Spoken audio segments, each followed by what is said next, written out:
You're one of two people. You either look at vintage watches as a challenge and an adventure, jumping in and reaping the many pleasures that are to be had by purchasing a watch that comes from an era when mechanical was current tech, or you're someone who eyes them with caution, hesitant at the idea of owning a watch older than you are.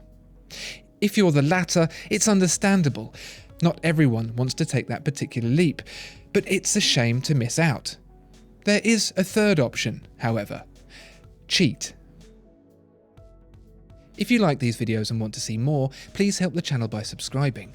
Don't forget to click the notification bell too. To paraphrase a popular expression, Longines has mastered the art of letting you have a vintage watch and wear it too. This is thanks to the Heritage Collection, a range of watches that are made using modern techniques from modern materials and are protected by a modern warranty for good measure.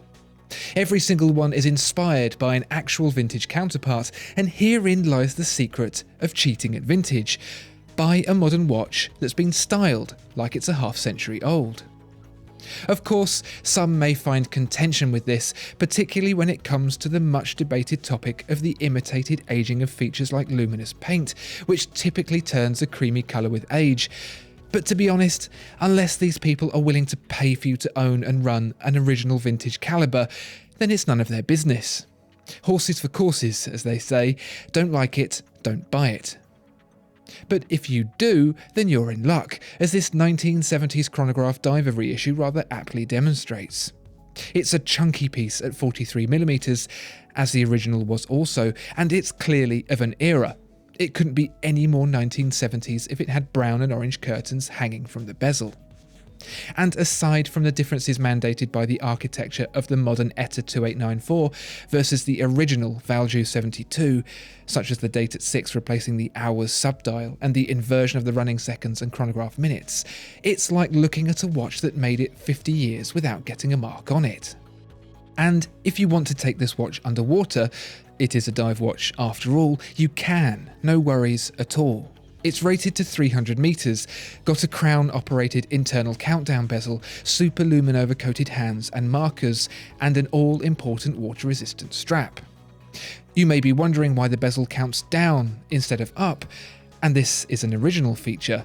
Well, with a chronograph minutes counter that already accumulates minutes, it makes sense to give the bezel a secondary function that can be used for, say, counting down decompression stages. We've gone to the 70s in our journey back in time. Why not go back a little further? The 1960s is a period that many vintage watch collectors will be very grateful for, as, like society in general, it marked a time of extraordinary change. The Second World War was becoming a distant memory, and people dared to have hope once again. Optimism was everywhere, in politics, in science, even in the music. This is evident even in the watches. Rolling through the 1940s and early 50s, and the watches were small and demure. They were used to tell the time and to remain hidden when they weren't. As the decade ticked over, that all changed. We got the Daytona, the Speedmaster, the Monaco. These were watches built with form sitting very much alongside function. But that didn't happen overnight.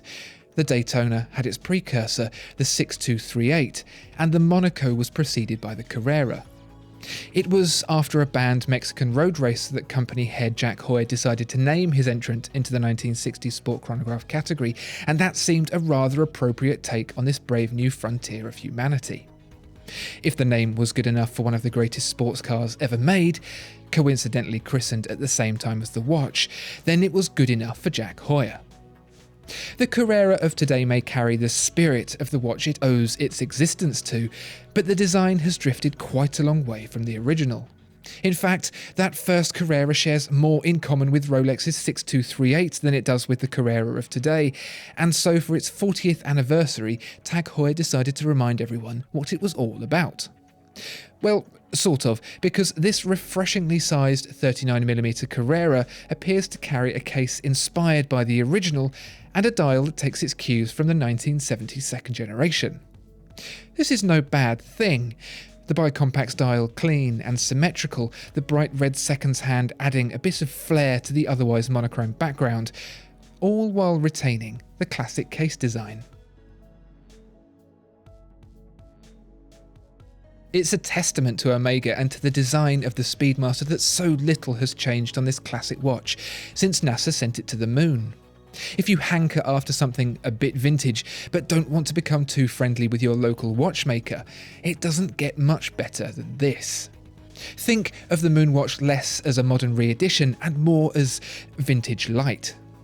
The chronograph movement, despite a few changes over the years, remains hand-wound, the crystal hesselite instead of sapphire, the kinds of things many other brands have ditched in favour of more modern materials. In theory, those other brands were right to move on. An automatic movement is easier to live with and a sapphire crystal offers more protection.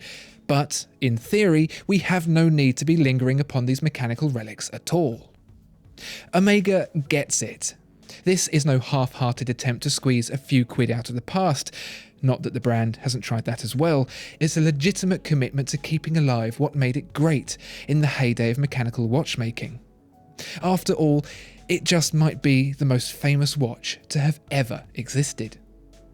The fact that it's been in near constant production since forever is also a bonus, so it doesn't feel like the version you can walk into a shop and buy brand new right now is completely disassociated with the ones that made that incredible journey in the summer of 1969.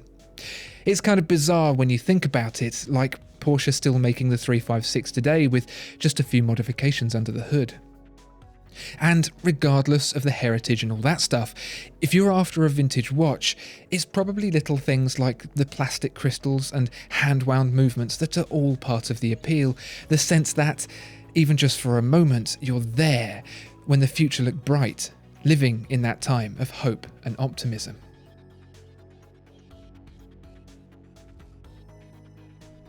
You may, while wearing your vintage timepiece, scoff at the thought of a modern watch offering anything like the same experience, and you're probably right, but that doesn't stop a modern reissue being just as good in its own way. Appreciating a mechanical watch comes in many different forms, and if cheating at vintage means avoiding the potential pitfalls of a much older timepiece, then why not? What about you? What vintage watch do you wish was still made today? Let us know in the comments below. Discover more exceptional watches at watchfinder.co.uk. If you enjoyed this video, please like and subscribe. If there are any other watches you'd like to see reviewed, please let us know in the comments below.